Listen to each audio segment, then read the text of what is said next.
اعوذ باللہ من الشیطان الرجیم بسم اللہ الرحمن الرحیم اعبدوا اللہ، تم اللہ کی ہی عبادت کرو، ولا تشرکوا بہ شیئا، اور نہ شریک ٹھہراؤ تم اس اللہ کے ساتھ کسی کو بھی، وبالوالدین احسانا، اور والدین کے ساتھ احسان کرو، نیکی کرو، اچھا سلوک کرو، وبذی القربى، اور قرابت داروں کے ساتھ، قریبی رشتہ داروں کے ساتھ اچھا سلوک کرو، والیتامى، اور یتیموں کے ساتھ اچھا سلوک کرو، والمساکین، اور مسکینوں کے ساتھ اچھا سلوک کرو، والجار ذی القربى، اور قریب والے ہمسائے کے ساتھ اچھا سلوک کرو، والجار الجنوبی، اور اجنبی ہمسائے کے ساتھ بھی اچھا سلوک کرو، والصاحب بالجنب، اور تمہارے پہلو میں بیٹھنے والے، پاس بیٹھنے والے کے ساتھ بھی اچھا سلوک کرو، دوست کے ساتھ بھی، وابن السبیل، اور مسافر کوئی آ جائے تکلیف میں ہو تو مسافر کے ساتھ بھی حسب استطاعت اچھا سلوک کرو، وما ملکت ایمانکم، اور ان کے ساتھ بھی اچھا سلوک کرو جن کے تمہارے دائیں ہاتھ مالک ہیں، یعنی غلام اور لونڈیاں، ان اللہ لا يحب من کان مختالا فخورا، بے شک اللہ تعالیٰ اس شخص کو پسند نہیں کرتا جو بڑھائی کرنے والا ہو اور فخر کرتا ہو، تکبر والا ہو۔ سورۃ النساء کی آیت نمبر 36 آپ کے سامنے تلاوت ہوئی ہے۔ اس آیت کے 4 درس اس سے پہلے گزر چکے ہیں، آج اس آیت کا 5واں درس۔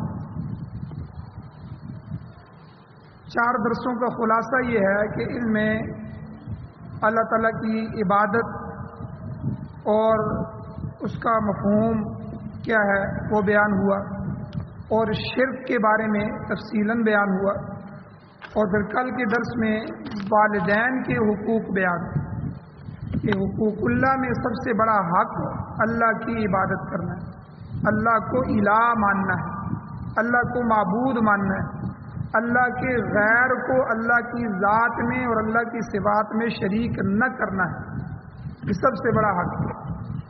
اور حقوق العباد میں، وہ تو حقوق اللہ میں سب سے بڑا حق ہے، یہ حقوق العباد ہے کہ بندوں کے حق آئیں گے تو بندوں کے حق میں سے سب سے قریبی، سب سے زیادہ، سب سے بڑا جو حق بندے پر ہے وہ والدین، کیونکہ جس طرح اللہ کا احسان بندے پر ہوتا ہے بغیر معاوضے کے، آپ اندازہ لگائیں ہمارا دل جو چل رہا ہے 60 70 80 سال سے چل رہا ہے، ایک لمحے کے لیے بھی یہ دل بند نہیں ہوتا۔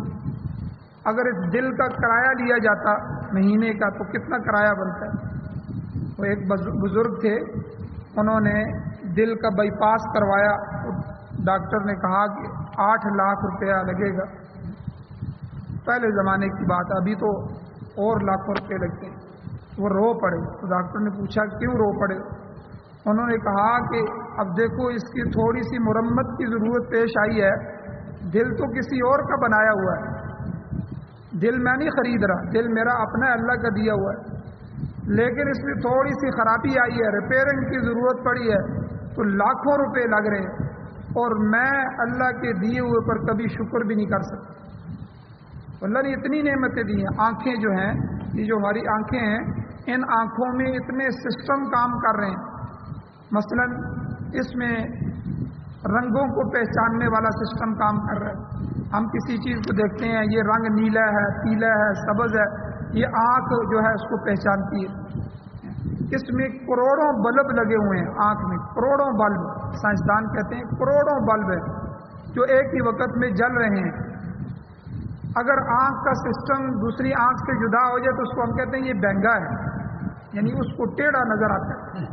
تو اللہ نے ہمیں سیدھی آنکھیں عطا فرمائی، اور ایک زاویے میں ایک چیز، ہر چیز کو دیکھتی ہیں، تو کیا کیا نعمتیں ہیں، اللہ نے بات ہی ختم فرما دی، فَإِن تَعُدُّوا نِعْمَتَ اللَّهِ لَا تُحْصُوهَا، تم میری نعمتوں کو شمار کرنا شروع کر دو تو تم شمار نہیں کر سکتے، اتنی لا تعداد اور بے شمار نعمتیں اور احسانات میرے تمہارے اوپر۔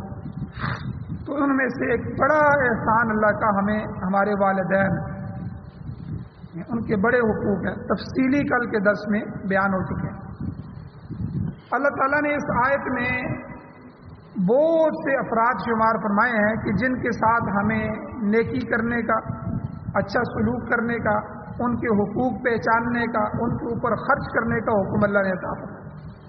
انہی میں سے دوسرا ہے وہ بِذِل قربا، کہ قرابت داروں کے ساتھ اچھا سلوک کرو۔ اب ماں باپ کے بعد پہلا الگ کر دیا ماں باپ کو، حالانکہ ماں باپ بھی قرابت دار ہی ہوتے ہیں، قریبی ہوتے ہیں، لیکن ماں باپ کے درجے کو الگ بیان کرنا ہے۔ اس کے بعد بہن، بھائی، چچا، ماموں، دیگر عزیز و اقارب جتنے بھی ہیں، یہ سب کے سب وہ بھی ذی القربہ میں آتے ہیں، یہ قریبی رشتہ دار، ان کا بھی اللہ نے حق بنایا۔ والدین کے واسطے سے جس قدر بھی کوئی قریبی ہے اسی قدر اس کا حق بھی مقدم ہے۔ اب والدین کے مقابلے میں سب سے زیادہ قریبی ہمارے بہن بھائی ہیں، جو ہمیں والدین کی ہی نسبت سے ملے ہیں، بہن بھائیوں کے سب سے زیادہ حقوق ہیں۔ پھر ماں کا بھائی ہے یعنی ماموں، اور والد کا بھائی ہے چچا، پھر اسی طرح آگے ان کے بیٹے، ان کی اولادیں، اور دور تک جو رشتہ دار ہیں۔ جو جس قدر قریبی ہوگا اس کا حق بھی اتنا ہی زیادہ ہوگا، اور وہی اس کا حق بھی مقدم ہوگا۔ تو یہ تو قریبی رشتہ دار ہیں۔ آگے حدیث آ رہی ہیں کہ ان میں قریبی رشتہ داروں کے بارے میں حضور علیہ السلام نے کتنی ترغیب دی ہے۔ تو اس بلکہ قریبی جو رشتہ دار ہیں ان پہ خرچ کرنے کا ثواب اللہ نے ڈبل رکھ دیا۔ اب آپ نے صدقہ دینا ہے، آپ نے زکوٰۃ دینی ہے، بجائے اس کے کہ آپ محلے کے دور دراز کسی آدمی کو دیں یا شہر کے کسی اور آدمی کو دیں، آپ اپنے بھائی کو اپنے پاؤں پہ کھڑا کریں۔ آپ کا بھائی تو لوگوں سے مانگ رہا ہے، اور آپ اپنے صدقے خیرات اور اپنا حصہ جو ہے وہ دوسروں کو دے رہے ہیں۔ آپ اپنے ماموں کو کھڑا کریں، آپ اپنے چچا زاد کو اپنے پاؤں پہ کھڑا کریں، کوئی اپنے قریبی رشتہ داروں میں سے ہے تو اللہ کے نبی نے فرمایا اس کے لیے 2 اجر۔ عام صدقے پہ آپ کو اکیلا اجر ملے گا، آپ صدقہ کریں گے اللہ قبول فرمائیں گے، اس پہ اجر بھی ہے، لیکن وہ ایک حصہ اجر۔ اور وہی اگر آپ اپنے بھائی بہن پر، اپنے ماموں چاچو پر، اپنے عزیز و اقارب پر خرچ کریں گے، ان کو جو ہے ان کے چولہے کو جلائیں گے، ان کو سہارا دیں گے، تو اللہ نے ڈبل اجر رکھا ہے اس میں۔ ایک تو صدقے کا اجر ہے، دوسرا صلہ رحمی کا اجر۔ صلہ رحمی ایک الگ باب ہے پورا شریعت کا، قطع رحمی کی سخت سے سخت سزا ہے۔ آپ اندازہ لگائیں جو آدمی رشتے توڑتا ہے نا، اپنے بھائیوں سے لڑ رہا ہے، اپنی بہنوں سے لڑ رہا ہے، چاچوں ماموں سے لڑ رہا ہے، چھوٹی چھوٹی باتوں پہ لڑ رہا ہے، رشتے توڑ رہا ہے، میری موت مرد تم سے جدا ہے، میرا جنازہ تم سے جدا ہے، میرا بولنا تم سے بند ہے، کبھی کیا ہو رہا ہے کبھی کیا ہو رہا ہے، یہ قطع رحمی میں آتا ہے۔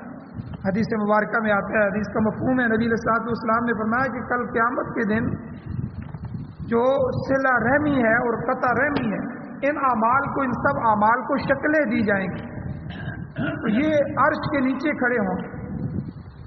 اور جو آدمی دنیا میں رشتوں کو جوڑنے والا ہے، اس لیے فرمایا حدیث میں سل من قطعک، تو اس سے جوڑ کے رکھ جو تجھ سے توڑتا ہے۔ جو جان بوجھ کے شرارت کر رہا ہے، توڑ رہا ہے کہ میں اس سے رشتہ توڑوں، تو پھر بھی اس کے گھر میں ہدیہ بھیج، تو پھر بھی اس کو سلام کر، اس کی عزت کر، تاکہ وہ جو ہے رشتہ جڑا رہے۔ حالانکہ یہ بڑا مجاہدے والا کام ہے کہ جو توڑ رہا ہو، جو بالکل پوچھتا بھی نہ ہو، اس کو جا کے پوچھنا، بھئی رشتہ قائم ہو۔ تو عرش کے نیچے یہ کھڑے ہوں گے، صلہ رحمی اور قطع رحمی۔ اور قطع رحمی جو ہے یہ فرمائے گی کہ اللہ جس نے مجھے دنیا میں توڑا ہے آج اس کو توڑ دے، آج اس کو جنت میں نہیں بھیج۔ یعنی یہ ساری چیزیں دعوے کریں گے قیامت کے دن۔ تو اس لیے عزیز و اقارب پر خرچ کرنا اس کے بڑے فضائل ہیں۔ اور اگلا درجہ اللہ نے فرمایا والیتامی، یتیموں کے حقوق ادا کر، ان کے سر پر دست شفقت رکھو، ان کی ہر ممکن اعانت اور مدد کرو۔ چونکہ جو یتیم ہوتا ہے، یاد رکھیں، اس کی ساری امیدیں ختم ہو جاتی ہیں۔ اولاد کی سب سے بڑی امید اپنے والد سے وابستہ ہوتی ہے۔ سکول کی فیس ضرورت ہے، آگے والد کو کہے گا، کوئی کھلونا ضرورت ہے، آگے والد کو کہے گا، کوئی اس کی خواہش ابھرے گی، آگے والد کو کہے گا۔ اور والدین تو اپنا سینہ نکال کے، اپنا دل نکال کے اپنی اولاد کے لیے رکھتے تھے. تو اب والد ہی نہ رہا، اب اس کی خواہشات کون پورے کرے گا، ان کی ضروریات کون پوری کرے گا. تو اس لیے بیوہ جو ہے وہ بیچاری، اس پر اولاد کا بوجھ بھی آتا ہے. حالانکہ بیوہ پر عام عورت پر تربیت کا بوجھ آتا ہے. خامن جو ہے وہ باہر سے کما کے لاتا ہے، ٹھیک ہے، وہ ان کی نان نفقہ، رعائش، ضروریات، اخراجات برداشت کرتا ہے. عورت دل جمی کے ساتھ اولاد کی تربیت کرتی ہے. اب جو ہی خامن فوت ہوا تو عورت پر ڈبل ذمہ داریاں، بچے یتیم ہو گئے، عورت بیوہ ہو گئی. اب ان کا کون خیال رکھے؟ یا تو عورت کو اپنی کمائی کے لیے باہر نکلنا پڑے گا، لوگوں سے مانگنا ہوگا. اب شریف عزت دار عورت کئی دروازوں پہ جائے گی، اور ہر قسم کے لوگ ہوتے ہیں، کوئی کس نظر سے دیکھے گا، کوئی کس نظر سے دیکھے گا. اور اگر وہ ڈیوٹی پر جانا شروع ہو جاتی ہے، فیکٹری میں جانا شروع ہو جاتی ہے، تو کوئی کیا تبصرہ کرے گا، کوئی کیا تبصرہ کرے گا. تو اس لیے ایسے نادار لوگوں کو جو یتیم ہیں، بیوائیں ہیں، ان کا خیال رکھا جائے. معاشرے میں اس کی بڑی فضیلت. اور اگلا درجہ اللہ جل شان نے فرمایا والمساکین. یہاں فقراء نہیں فرمایا، دوسری جگہ فقیر بھی فرمایا، مسکین اور فقیر. فقیر اور مسکین میں تھوڑا سا فرق ہے. فقیر کہتے ہیں جس کے پاس کچھ بھی نہ ہو، بس اس وقت کا کھانا ملا، کھا لیا، اگلے کا پتہ ہی کوئی نہیں. فقیر آدمی، نادار آدمی، ان پر بھی خرچ کیا جائے. مساکین ایسے نادار لوگوں کو کہتے ہیں جو محنت کر رہے ہیں، کما رہے ہیں، لیکن محنت کے باوجود معاشی طور پر پست ہیں، کمزور ہیں. ان کے جو جائز اخراجات ہیں ان کی آمدنی سے کم ہیں. تو اور ان کے اخراجات زیادہ ہیں، آمدنی اس سے کم ہے، آمدنی تھوڑی ہے. اور آج کل کے زمانے میں 10-12 ہزار 15 ہزار روپے میں گزارا نہیں ہوتا. تو یہ سارے مساکین کے زمرے میں آتے ہیں کہ وہ کما تو رہا ہے، اس کی آمدنی بھی آ رہی ہے، لیکن اس کی آمدنی تھوڑی ہے، اس کے اخراجات زیادہ ہیں. تو یہ طبقے بھی، یہ دونوں طبقے، فقیر اور مسکین، جو واقعتاً جو ہے مستحق ہیں اور تمہارے حسن سلوک کے مستحق ہیں، نیکی کے مستحق ہیں، ان کا خیال بھی رکھا جائے. اللہ تعالیٰ نے ان کا حق بھی تمہارے ذمہ رکھا ہے. اسی حقوق کے ضمن میں اگلا حق اللہ نے فرمایا والجار ذی القربى. قرابت دار پڑوسیوں کا خیال. اگر پڑوسی قرابت دار ہے، رشتہ دار ہے، تو اس کا دوہرا حق، جیسے میں نے پہلے فرمایا، بلکہ اس کا 13 حق ہو جائے گا. اس کا 3 حصے ثواب مل جائے گا. ایک تو آپ صدقہ کر رہے ہیں، اس کا ثواب مل رہا ہے. ایک جو ہے وہ قرابت دار ہے، اس کا ثواب مل رہا ہے. اور ایک وہ آپ کا پڑوسی ہے، پڑوسی کے جو حقوق ہے، پڑوسی پہ جو خرچ کرنے کے فضائل ہیں، اس کا ثواب بھی مل رہا ہے. آپ دیکھیں، قریبی رشتہ دار پڑوسی. اور عموماً ہمارے معاشرے میں ایسا ہی ہوتا ہے، جہاں ایک بندہ آ کے آباد ہوتا ہے، اس کی نسل بھی وہاں ہی آباد ہوتی ہے، اس کے اگلے گھر بھی ان کی نسلوں کے وہاں ہی بنتے ہیں، تو ایک آگے پورا قبیلہ وہاں ہی آباد ہو جاتا ہے. تو سارے قریبی رشتہ دار وہ تقریباً ایک ہی جگہ ہوتے ہیں. کوئی جو ہے وہ کسی سسٹم کی وجہ سے یا اپنے مقدر کی وجہ سے الگ ہو جائے، دوسرے محلے میں چلا جائے، دوسرے شہر میں چلا جائے، تو یہ کم ہوتا ہے. لیکن عموماً ہمارے معاشرے میں قریبی رشتہ دار وہ ایک ہی جگہ رہ رہے ہیں، تو پڑوسی بھی ہوتے ہیں. تو اس لیے ان کا دوہرا حق ہے، 13 حق ہے، اور اس پر ثواب بھی پھر آگے بڑھ جائے. حدیث شریف میں آتا ہے کہ حضور علیہ الصلوۃ والسلام سے دریافت کیا گیا، پوچھا گیا کہ حضور پڑوسی کا حق کہاں تک ہے؟ کیونکہ یہاں پر میں والجار ذی القربى، قریبی پڑوسی. اب وہ قریبی کتنا قریبی ہے؟ 1 گھر 2 گھر کتنے قریبی ہیں؟ حضور سے پوچھا گیا. تو آپ علیہ السلام نے فرمایا کہ 40 گھروں تک سب تمہارے پڑوسی، ان کا تمہارا حق ہے، 40 گھروں تک. تو با اختلاف علماء فقہا، تو علماء کہتے ہیں کہ کم از کم آپ کے جو 4 گھر ہیں، سامنے کا، پیچھے کا، دائیں کا، بائیں کا، یہ آپ کے قریبی پڑوسی. تو ورنہ حدیث میں تو یہ 40 گھروں تک بھی آیا ہے، 40 گھر تک جو ہے وہ آپ کے پڑوسی ہیں. آپ دیکھیں، ہر بندہ اگر اپنے پڑوسیوں کا خیال رکھے، یہ بندہ بھی 40 گھروں تک جائے، اس کے ساتھ والا بھی جائے گا، تو کوئی بندہ باقی نہیں رہے گا. تو بلکہ صحیحین کی حدیث میں آتا ہے